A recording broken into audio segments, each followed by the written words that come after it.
नमस्कार, आप देख रहे हैं MA news live. VIP supremo Mukesh Sahni का बड़ा बयान। बोले सिर्फ उन्माद फैलने के लिए बिहार आ रहे पीएम मोदी। आज चौथे चरण के प्रचार अभियान पर निकलने से पूर्व पटना एयरपोर्ट पर मीडिया कर्मियों से बातें करते हुए विकासशील इंसान पार्टी के राष्ट्रीय अध्यक्ष मुकेश सहनी ने एनडीए के विभिन्न घटकों के बीच सामंजस्य की कमी का आरोप लगाते हुए कहा कि इन लोगों को आपस में कोऑर्डिनेशन नहीं है। सब पार्टी अपने अपने लिए लड़ रहे हैं, चाहे लोजपा हो, चाहे जदयू हो, चाहे बीजेपी हो, एक दूसरे को हराने के लिए लगे हुए हैं। अब देखिए ना किस तरह से उपेंद्र कुशवाहा जी को काराकट में ये लोग फंसा दिया। पवन सिंह जो वहां से चुनाव लड़ रहे हैं वह अपने मन से थोड़े ही लड़ रहे हैं, भारतीय जनता पार्टी के द्वारा उनको लड़ाया जा रहा है। वो लोगों को आपस में कोऑर्डिनेशन नहीं है और सब पार्टी अपने अपने लिए लड़ रहे हैं, चाहे वो एलजेपी हो, चाहे जेडीयू हो या बीजेपी हो, और सब एक दूसरे को हराने के लिए लगे हैं। अब देखिए ना किस तरीके से उपेंद्र कुशवाहा जी को काराकाट में लोगों ने फंसा दिया।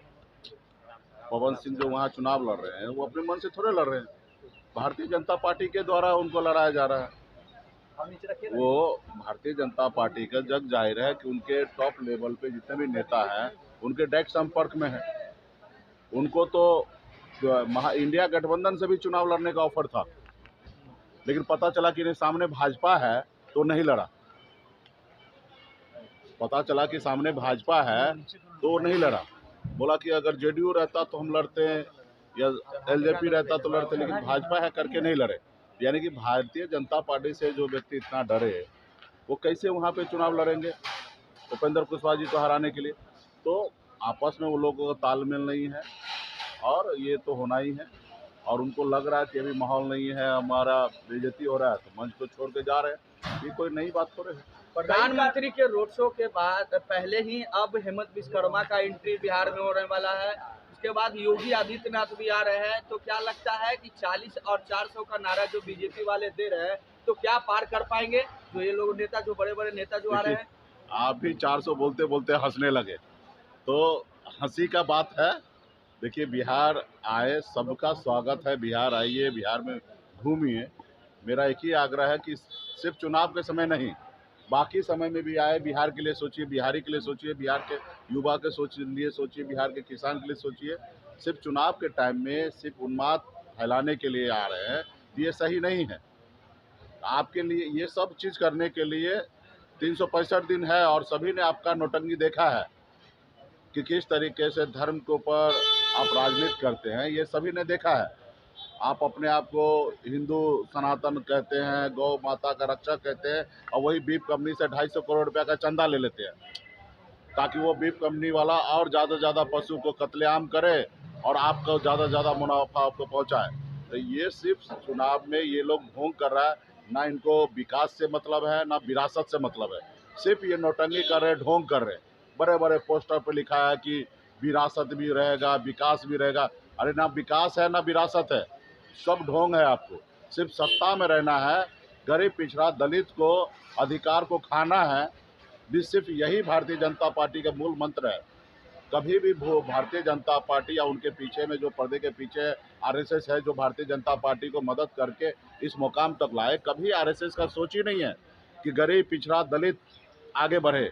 आप आज़ादी से लेकर अब तक देखिएगा, हमेशा आरएसएस ने आरक्षण का विरोध किया, हमेशा समीक्षा करने की बात की है।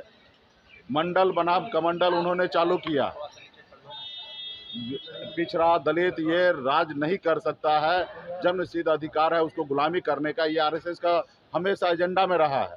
तो ये लोग हमेशा गरीब पिछड़ा दलित को साथ नहीं लेना चाहता। उनके हाथ से ये लोग जब पानी नहीं पीता है, जब हमारे हाथ से चाय नहीं पीता है, ये मेरी आवाज़ कैसे संसद भवन में बुलाए उठाएगा? हमारे बेहतरी के लिए कैसे पॉलिसी बनाएगा? कभी नहीं पॉलिसी बनाएगा। तो इसलिए खास करके बहुजन जितने भी समाजवादी राजनीति करने वाले लोग हैं, सेकुलर विचारधारा के लोग हैं, उस सब से आग्रह करता हूँ। खास करके मैं इस देश के नागरिक जो है, खास करके अपर कास्ट है, हमारे बनिया समुदाय है, इन सब से पढ़े लिखे लोगों से मैं हाथ जोड़ के आग्रह करता हूँ कि आपके पास सोचने समझने का बुद्धि है, विवेक है। आप सोचिए कि हमारा देश कहाँ जा रहा है। क्या देश ऐसे चलेगा, हिंदू मुसलमान करके चलेगा, कि देश विकास के रास्ते पे चलेगा? आप पाकिस्तान की चर्चा करते हैं, लेकिन पाकिस्तान चले जाते हैं बिरयानी खाने के लिए। आप चाइना का क्यों नहीं चर्चा करते हैं? जो $18 ट्रिलियन का अर्थव्यवस्था उनका है, उसका जिक्र क्यों नहीं करते? आपके हिंदुस्तान का, इंडिया का 8 गुना ज़्यादा वहाँ का अर्थव्यवस्था मजबूत है, आप वो चर्चा क्यों नहीं कर रहे? 1984 में भारत और चाइना एक समान था, बराबरी था। आज देखिए हमसे 7 गुना 8 गुना ज़्यादा धन दौलत उनके पास है। तो ये सब चीज़ पे बहस नहीं करेंगे। जो चीज़ पहले हो गया, किस कालखंड में हुआ, क्यों हुआ, किनसे गलती हुआ, उस सब के जिक्र आज क्यों करना है? हम सब चीज़ को भूल के आगे कैसे बढ़े हैं? हम चाइना को देखें, अमेरिका को देखें, लंदन को देखें, उनसे सीख लें, हम आगे बढ़ें। अब हमारे पूर्वज क्या किए, नहीं किए, किस परिस्थिति में किए, कैसे किए, अब उनके बारे में ज़्यादा नहीं सोचना है। हमें आज के समय में क्या करना चाहिए, उस रास्ते पे चलना है। तो ये लोगों का ढोंग है, और ये ढोंग जनता के बीच में आ गया, युवा के बीच में आ गया, सभी लोग जानने लगे। अभी कोई इनके साथ नहीं है। बहुत बहुत धन्यवाद।